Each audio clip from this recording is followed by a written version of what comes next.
Today, we're diving into a story about a national treasure that has some seriously untapped global potential. We are talking about the incredible mangoes of Bangladesh. So why isn't this amazing fruit a global superstar yet? Let's get into it. Okay, so get this. Every single year, Bangladesh produces a whopping 2.5 million tons of mangoes. That makes it one of the biggest producers on the entire planet, a true mango powerhouse. Now, just keep that massive number in your head for a second.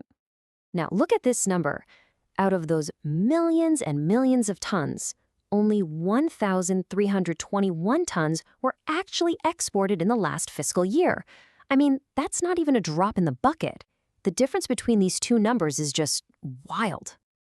And that right there brings us to the core puzzle we're trying to solve. How can a country that grows so many delicious, high-quality mangoes be exporting so few? What is standing in the way of unlocking all of that incredible potential? This is what we're calling Bangladesh's mango paradox. You know, it's the seventh largest producer in the world, which is amazing. But when you look at its footprint on the global market, it's tiny. Let's break down exactly why that is. The domestic industry is absolutely huge. We're talking over $1.5 billion every single year.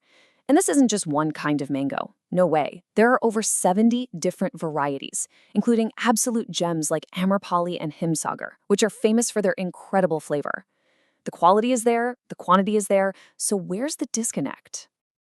So to really understand that gap, we need to look at the hurdles. Let's dig into the key challenges that stand between a local mango farm and a supermarket shelf thousands of miles away. This really lays it all out, doesn't it? International buyers need what's called a cold chain, which means keeping the mangoes cool from the second they leave the farm until they hit the store. They also expect modern packaging and, this is a big one, food safety certifications like Global GAP. That's a global standard. Right now, the infrastructure in Bangladesh just isn't quite there to meet all those demands. And this shows you the real-world problems. Flying anything is expensive, but mangoes often lose the fight for space on planes to the country's massive garments industry. Plus, and this is crucial, there's a shortage of vapor heat treatment facilities. That's a process that's required by many countries to make sure the fruit is pest-free. It's just a really complex logistical puzzle to solve. But it's not all about the challenges. Not at all. There is a huge, promising opportunity just waiting. So let's shift gears from the problems to a major potential solution, the booming fruit market in the Middle East. So why is this market such a perfect fit? Well, it comes down to two big things. First, there's a huge population of South Asians living there who already know and love Bangladeshi mangoes. Second, you have a growing trend among the local population for healthy, high-end fruits. It's a market that is absolutely ready and waiting. And here's a great little snapshot of that market. You can see we're already sending some mangoes to places like Saudi Arabia and Kuwait, but there is so much room to grow. The main challenge? Well, you're competing against established players like India and Pakistan. But the key opportunity? It's that superior taste of Bangladeshi mangoes. That is a really powerful selling point.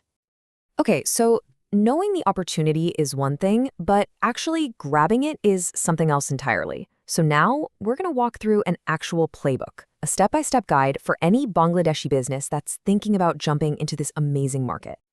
Phase 1 is all about building credibility. The export registration certificate, that's your basic license to play. But getting that global GAP certification, that's your ticket into the big leagues, into the premium supermarkets. It tells buyers you meet the highest international safety standards. And that phytosanitary certificate is non-negotiable. It's the proof your mangoes are good to go. Once you're all set up, it's time to hit the ground running. You can't do this from behind a desk. Attending massive trade fairs like Gulf Food in Dubai is a total game changer for meeting buyers face-to-face. And starting small with a test shipment is a brilliant strategy to prove your quality and start building that trust you need for the bigger deals. So, where do you even find these buyers? Well, online B2B platforms and professional networks like LinkedIn are really powerful tools. But here is the most important part. Verification. You have to check a buyer's credentials. And for those first few deals, you've got to protect yourself with a secure payment method like a letter of credit.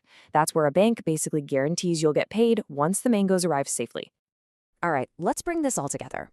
We've looked at the massive potential, the very real problems, and the playbook for how to succeed.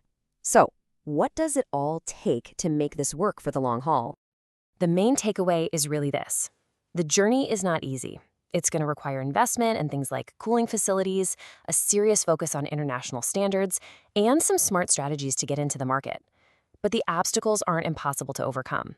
The path forward is definitely challenging, but it is clear. And in the end, it all comes down to this single, powerful idea you see here. It translates to maintaining quality as the key to long-term success. And that's it. That's the whole game. It builds trust, it creates demand, and it's the single biggest thing that can turn this mango paradox into a global success story. So what will it take for the world to finally experience the king of fruits? Well, as we've seen, the answer starts and ends with quality.